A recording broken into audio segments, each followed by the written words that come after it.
ఒకటి కాదు 10 కాదు 100 సార్లు అడగాల్సిన బాధ్యత మీ పైన ఉంది.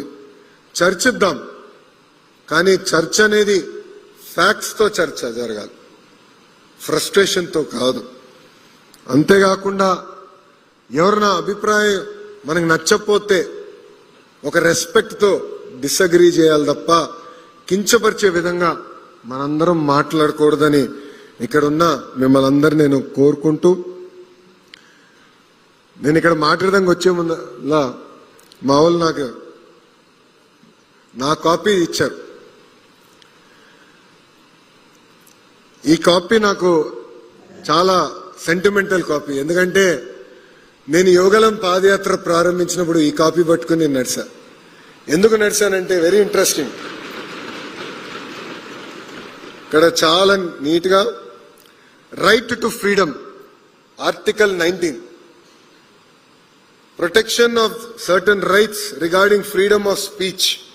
All citizens shall have the right to freedom of speech and expression, to assemble peacefully without arms, to form associations or unions, to move freely throughout the territory of India, to realize and settle in any part of the territory of India, to practice any profession or to carry on any occupation, trade or business. ఎందుకంటే గతంలో నన్ను ఇబ్బంది పెడతారో నాకు తెలిసే ఈ రాజ్యాంగం పట్టుకుని నేను నడిచా. కొంతమంది పోలీస్ సోదరులు ఆపినప్పుడు నేను ఈ రాజ్యాంగం చదివితే ఇదేంటో నాకు తెలియదు, ఎస్పీ గారితో మాట్లాడమని వాళ్ళు చెప్పారు. నాకు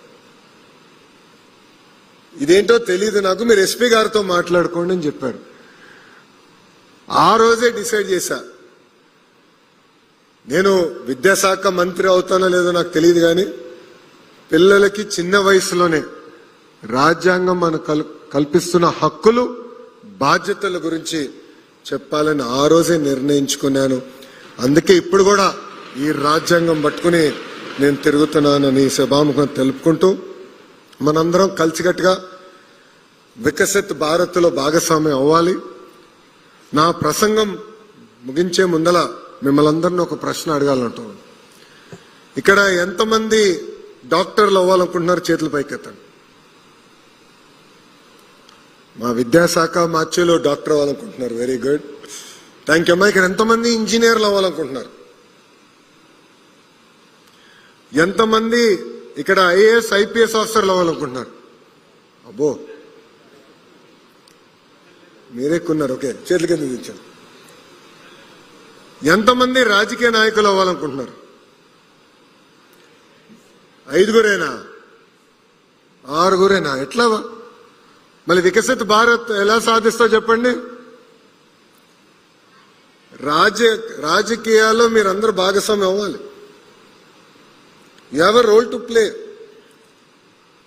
రాజకీయాల్లో కొన్ని విషయాలు మనకు నచ్చకపోవచ్చు, మనం ఏకీభవించవచ్చు, కానీ సమాజంలో ఏ మార్పు అయితే మనం ఆశిస్తున్నామో రాజకీయాలకు వచ్చి పోరాడి శాసనసభలో అడుగుపెట్టి మార్పు తీసుకురావాల్సిన బాధ్యత మనందరి పైన ఉంది. ఇక్కడ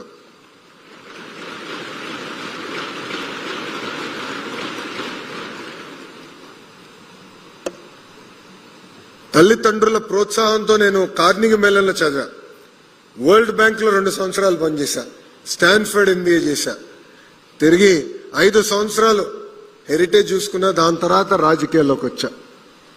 స్టాన్ఫర్డ్ లో ఒక ఎస్సే ఉంది, ఇప్పుడు కూడా ఎస్సే ఉంది. ఆ ప్రశ్న ఉంటుంది, what matters to you most and why. So Stanford MBAకి అప్లై చేయాలంటే మార్క్స్ తో పాటు ఎస్సేస్ రాయాలి.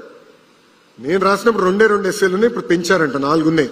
కానీ ఈ ప్రశ్న ఇంకా ఉంది, what matters to you most and why.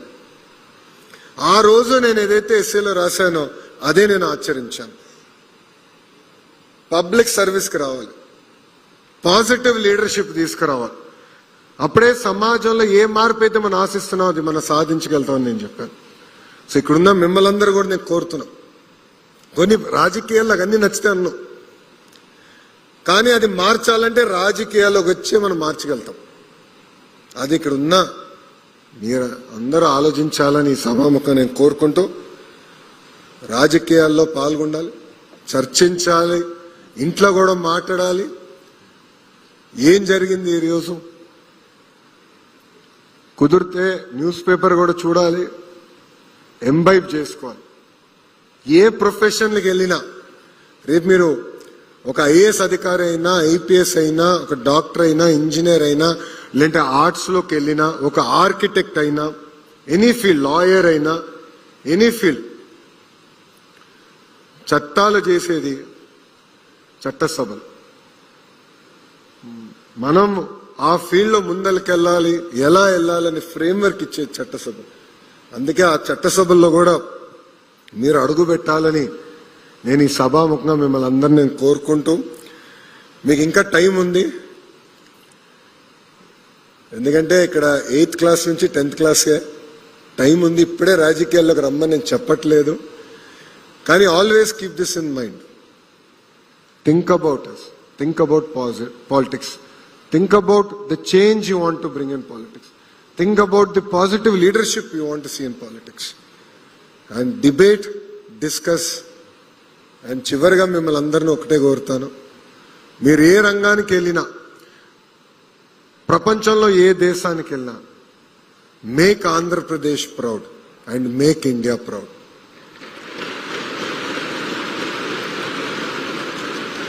నాకు ఇంత అద్భుతమైన అవకాశం ఇచ్చిన గౌరవ స్పీకర్ అయ్యన్న పాత్రుడు గారికి, గౌరవ ముఖ్యమంత్రి చంద్రబాబు నాయుడు గారికి నా హృదయపూర్వక ధన్యవాదాలు తెలుపుకుంటూ మీ అందరి దగ్గర నుంచి సెలవు తీసుకుంటున్నా. అందరికీ నమస్కారం. జై హింద్. మొత్తం రాష్ట్రం తెంపడాలి. జై హింద్. థ్యాంక్ యూ అమ్మా. Thank you sir, thank you very much. మీ వ్యక్తిగత అనుభవాల్ని పిల్లలందరితో పంచుకుంటూ వారిలో ఉన్న స్ఫూర్తిని పెంపొందించినటువంటి ఆంధ్రప్రదేశ్ రాష్ట్ర హెచ్ఆర్డీ శాఖ మంత్రివర్యులు శ్రీ నారా లోకేష్ గారికి హృదయపూర్వక ధన్యవాదాలు తెలియజేస్తున్నాను. నిన్న మీరు అందరు చూశారు కదా, ఒక వ్యక్తి పైన ఎవరో స్పీకర్ గా కూర్చుంటే సాధారణమైన వ్యక్తులకు వచ్చి పక్కన కూర్చున్నారు. పైన ఉన్న వ్యక్తి మాక్ స్పీకర్ అయితే ఇప్పుడు